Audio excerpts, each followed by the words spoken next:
గణనాన్త్వా గణపతిగుం హవామహే కవిం కవీనాముపమశ్రవస్తమం జ్యేష్ఠరాజం బ్రహ్మణస్పద ఆనశృణ్వన్నోతిభిశ్చేతసాదనం శ్రీమహాగణాధిపతయే నమో నమః.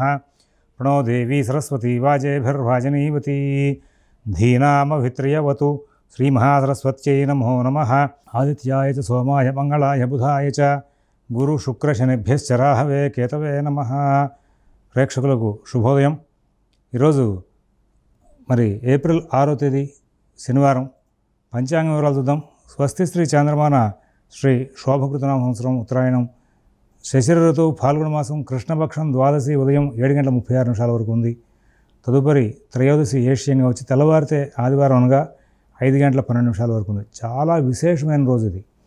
ప్రదోషకాలంలో త్రయోదశి ఉండడం, శనివారం కలవడం చాలా విశేషం. శనివారం త్రయోదశి ప్రాతకాలంలో కలిస్తే ఎంత విశేషమో ప్రదోషకాలాన్ని కలిస్తే ఇంకా విశేషం.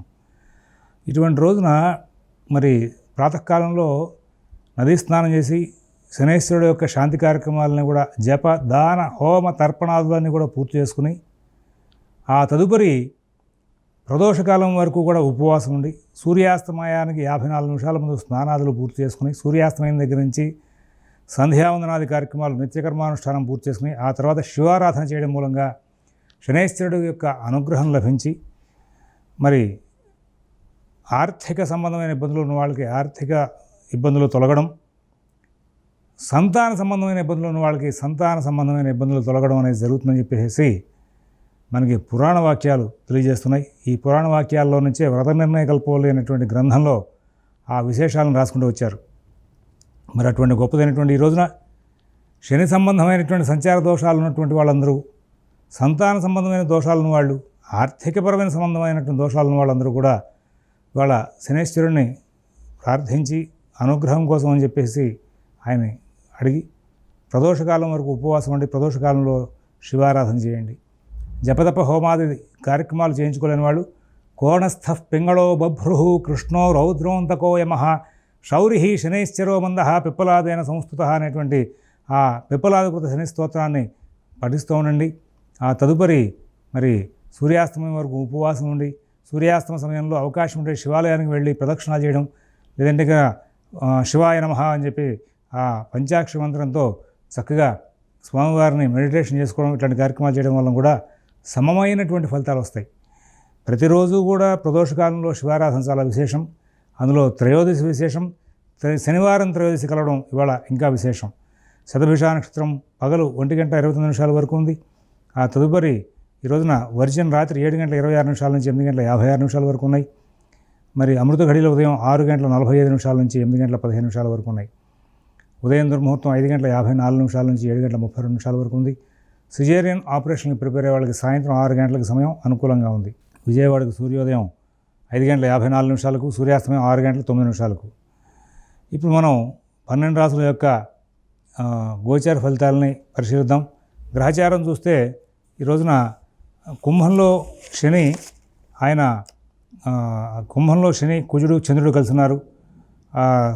రవి శుక్రరాహులు మీనంలో, గురు బుధులేమో మేషంలో, కేతువు కన్యలో ఉన్నారు. ఇది ఈనాటి గ్రహచారం.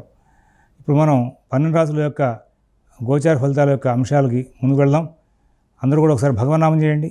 ఓం శివరామ గోవింద నారాయణ మహాదేవ, ఓం శివరామ గోవింద నారాయణ మహాదేవ, ఓం శివరామ గోవింద నారాయణ మహాదేవ. మేషరాశి.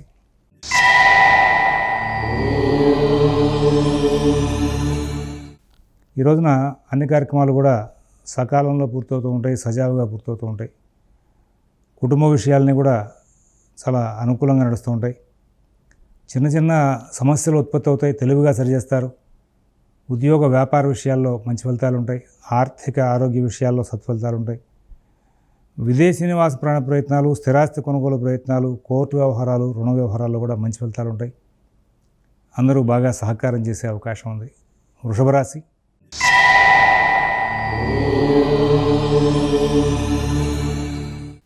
ప్రతి పని వేగంగా సాగుతుంది. అందరూ బాగా సహకారం చేస్తారు. నూతన ఉద్యోగ వ్యాపార విషయాలు చాలా బాగుంటాయి. ఆర్థిక ఆరోగ్య విషయాల్లో సత్ఫలితాలు ఉంటాయి. విదేశీ నివాస ప్రాణ ప్రయత్నాలు, స్థిరాస్తి కొనుగోలు ప్రయత్నాలు, కోర్టు వ్యవహారాలు, రుణ వ్యవహారాల్లో కూడా మంచి ఫలితాలు ఉంటాయి. మితభాషణ, ఓర్పు, నేర్పు ప్రదర్శిస్తారు. అందరి దగ్గర నుంచి మంచి సహకారం లభిస్తుంది. అన్ని పనులు కూడా వేగంగా పూర్తి చేసే అవకాశం వస్తుంది. మిథున రాశి.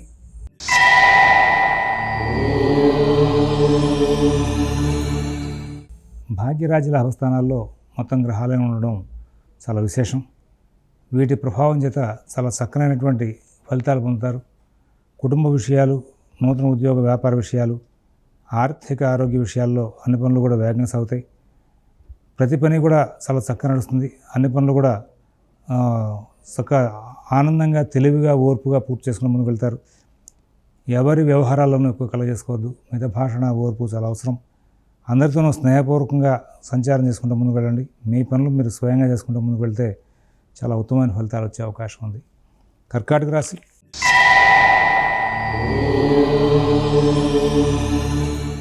ఈ కర్కాటక రాశి వాళ్ళు అన్ని కార్యక్రమాలను కూడా చాలా సమయపాలనతో పూర్తి చేసుకోవడానికి ఇబ్బంది పడుతూ ఉంటారు. కానీ పనులన్నీ కూడా సానుకూలం అవుతాయి. అష్టమంలో ఉన్నటువంటి చంద్రుడి యొక్క ప్రభావం వలన అజీర్తి సంబంధమైన ఇబ్బందులు కానీ, మోకాళ్ళ నొప్పులు కానీ, ఇవన్నీ ఆరోగ్య సమస్యలు ఏవైతే ఉంటాయో అవి ఈ రోజున కొంచెం మళ్ళీ తిరగబెట్టి చూపించే అవకాశం ఉంది. అయినా మీకు ఆరోగ్య సమస్యలు ఉన్నాయా అన్నట్టుగా చూపించే అవకాశం ఉంది. కుటుంబ, ఉద్యోగ, వ్యాపార విషయాల్లో మీరు చాలా చక్కనైనటువంటి ప్రయత్నాలు చేసుకుంటూ ముందుకు వెళ్ళాలి. విదేశీ నివాస ప్రయత్నాలు, స్థిరాస్తి కొనుగోలు ప్రయత్నాలు, కోర్టు వ్యవహారాలు, రుణ వ్యవహారాలు కూడా ప్రత్యేకమైన శ్రద్ధ, జాగ్రత్త కనబరుస్తూ ముందుకు వెళ్ళాలి. తర్వాత సింహరాశి వాళ్ళకి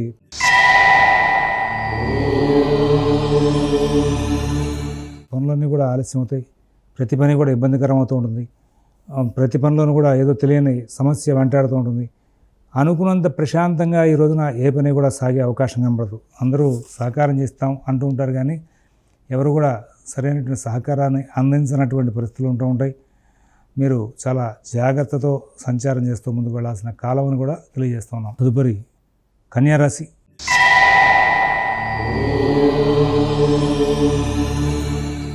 దైనందిన కార్యక్రమాలు, కుటుంబ విషయాలు, ఉద్యోగ, వ్యాపార, ఆర్థిక, ఆరోగ్య విషయాలన్నీ కూడా చాలా ప్రత్యేకమైన శ్రద్ధతో, జాగ్రత్తతో నడుపుకుంటూ ముందుకు వెళ్ళాలి. ఎవరి వ్యవహారాలను ఎక్కువ కలగజేసుకోవద్దు.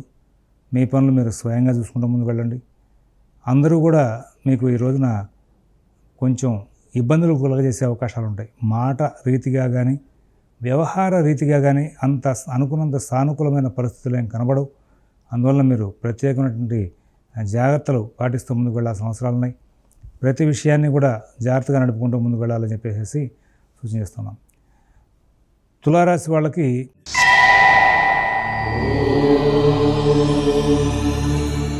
ప్రస్తుతం గురువు యొక్క సంచారం అనుకూలంగా ఉన్న కారణంగా అన్ని పనులు కూడా సక్రమంగా నడుస్తూ ఉంటాయి. కుటుంబ విషయాల్లో అన్ని పనులు కూడా చక్కగా అనుకున్న రీతిగా సమయపాలనతో పూర్తవుతూ ఉంటాయి. ఉద్యోగ, వ్యాపార విషయాల్లో కూడా ఎటువంటి ఇబ్బందులు లేనటువంటి జీవితాన్ని గడిపే అవకాశం వస్తుంది. వృశ్చిక రాశి.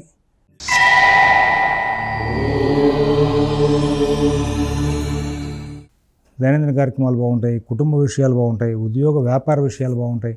ఆర్థిక, ఆరోగ్య విషయాలు బాగుంటాయి. విదేశీ నివాస ప్రయత్నాలు, స్థిరాస్తి కొనుగోలు ప్రయత్నాలు, కోర్టు వ్యవహారాలు, రుణ వ్యవహారాల్లో ఎటువంటి ఇబ్బందులు లేకుండా కాలం చక్కగా నడుస్తూ ఉంటుంది. అన్ని పనులు వేగంగా పూర్తవుతాయి. అందరూ బాగా సహకారం చేస్తారు. అన్ని కార్యక్రమాల్లోనూ కూడా చాలా మంచి ఫలితాలు తీసుకుంటూ ముందుకు వెళ్ళే అవకాశం బాగా కనబడుతూ ఉంది. తదుపరి ధనురాశి.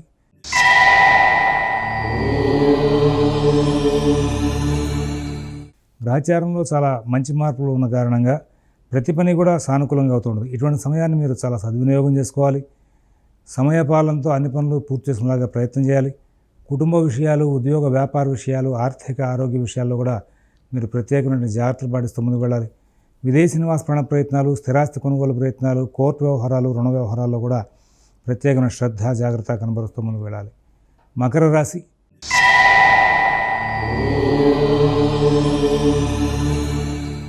ఆర్థిక లావాదేవీలు బాగుంటాయి. ఉద్యోగ, వ్యాపార విషయాలు బాగుంటాయి. నూతన ఉద్యోగ, వ్యాపార విషయాలు బాగుంటాయి. ప్రతి అంశాన్ని కూడా చాలా జాగ్రత్తగా నడుపుకుంటూ ముందుకు వెళ్తారు. ఎక్కడా ఇబ్బందులు లేనటువంటి జీవితాన్ని గడుపుతారు. సుఖశాంతులతో కాలక్షేపం చేసే అవకాశం ఉంది. కుంభరాశి.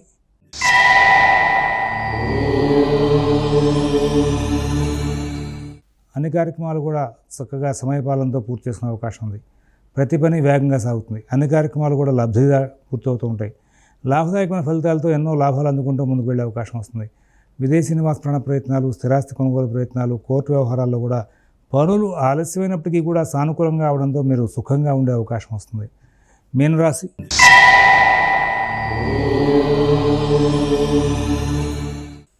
శ్రద్ధ జాగ్రత్త కనపరచాలి. ఆ శ్రద్ధ జాగ్రత్త కనపరచడానికి వీలుగా మీకు గ్రహచారం అనుకూలిస్తుంది. కానీ మీ ప్రయాణాల్లో వస్తువులు మర్చిపోవడం కానీ, వాహనాలు రిపేర్లు రావడం కానీ జరిగే అవకాశం వస్తుంది. పనిముట్ల వాడకంలో కూడా గాయాలు అవ్వకుండా జాగ్రత్తలు తీసుకోవాలి. ఈ విధంగా అన్ని అంశాలను కూడా శ్రద్ధ జాగ్రత్త కనబరుస్తూ ముందుకు వెళ్తే చాలా మంచి శుభ పరిణామాలు మీకు చేకూరే అవకాశం వస్తుంది.